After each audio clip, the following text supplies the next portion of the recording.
Education is not the learning of facts but the training of the mind to think. क्यों कहा जा रहा है ये? देखो क्या कमाल की बात इन्होंने कही है। बल्कि जिस वक्त इन्होंने कही थी उस वक्त कंप्यूटर्स इतने ज्यादा डेवलप नहीं हुए थे, इंटरनेट इतना ज्यादा पेनिट्रेट नहीं हुआ था, फिर भी वो देख पा रहे थे कि फ्यूचर में क्या होने वाला है। उसके बेस पर ये स्टेटमेंट उन्होंने दी है। क्यों एजुकेशन में लर्निंग ऑफ फैक्ट्स इंपॉर्टेंट नहीं है? क्योंकि आज की डेट में अगर बात करी जाए तो जो फैक्ट्स हैं या जो नॉलेज है वो तो एक क्लिक ऑफ बटन पे अवेलेबल है। मतलब अगर एजुकेशन का मतलब यही है कि स्कूल जाओ, कॉलेज जाओ और जो बुक्स में लिखा है उसको रट लो और अपने यहां पर फीड कर लो, तो इसकी जरूरत क्या है? वो तो ऑलरेडी मोबाइल में है। जो बुक्स में लिखा है अगर उसको आपने रट भी लिया और यहां पर फीड भी कर लिया, तो अगर उसको रिट्रीव करना है तो कैसे करोगे? अपने आप से एक क्वेश्चन पूछना पड़ेगा, तभी तो वो याद आएगा और आप बोल दोगे। बट यही काम अब अगर क्वेश्चन पूछ करके ही आंसर आना है तो वो क्वेश्चन तो आप यहां पर भी पूछ सकते हो मोबाइल में। आप इससे पूछोगे, हां भैया बताओ ये क्या है, वो क्या है, इस क्वेश्चन का आंसर क्या है, तो ये मोबाइल ही दे देगा ना आपको आंसर।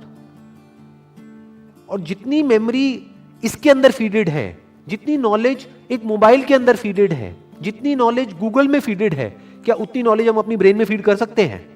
तो हमारी ब्रेन, अगर हम एजुकेशन को सिर्फ इतना ही समझते हैं कि एजुकेशन का मतलब कि फैक्ट्स को यहां पर फीड कर दिया जाए, तो हमारी ब्रेन इससे बहुत पीछे ही रहेगी, चाहे हम जितना मर्जी डेवलप कर लें। तो वो एजुकेशन किसी काम की नहीं है। तो व्हाट इज रियल एजुकेशन, ये समझना बहुत जरूरी है। क्योंकि अगर हम इसको नहीं समझते तो हम ऐसे लोग अपने एजुकेशन सिस्टम से निकालेंगे जिनके अंदर फीडेड तो बहुत कुछ होगा, बट उनको यही नहीं पता होगा कि सोचते कैसे हैं। यहां पर दो बातें करी जा रही है। एक है education is not the learning of facts. Number one, learning of facts important क्यों नहीं है? Education is not the learning of facts. Why learning of facts is not that important? Because all the facts, all the knowledge, all the information is already available on the internet. अगर उसको यहीं पे store करने का नाम education है तो ये तो किसी काम की नहीं है। वो तो ऑलरेडी स्टोर्ड है आपके मोबाइल में। जब यहां पे स्टोर्ड है तो यहां पर क्यों स्टोर कर रहे हो दोबारा से? As simple as that. Number one. Number two, but the training of the mind to think, कि बच्चों को यह सिखाया जाए कि सोचते कैसे हैं और सोचना क्यों जरूरी है। क्योंकि लाइफ में जो भी प्रॉब्लम्स है, जैसी भी प्रॉब्लम्स हैं, उसका सॉल्यूशन कैसे निकलता है? सोच करके निकलता है। मेमोरी से नहीं निकलता है, गूगल से नहीं निकलता है, फैक्ट से नहीं निकलता है, नॉलेज से नहीं निकलता है। उस नॉलेज को यूज कैसे करना है उससे निकलता है। अगर मेमोरी से या बुक्स से सॉल्यूशन निकलता तब तो कोई प्रॉब्लम ही नहीं थी। किसी को पैसा कमाना है, इतनी सारी बुक्स हैं, पढ़ लो, निकल गया सॉल्यूशन। उससे नहीं निकलता है। इंफॉर्मेशन से सॉल्यूशन नहीं निकलता है।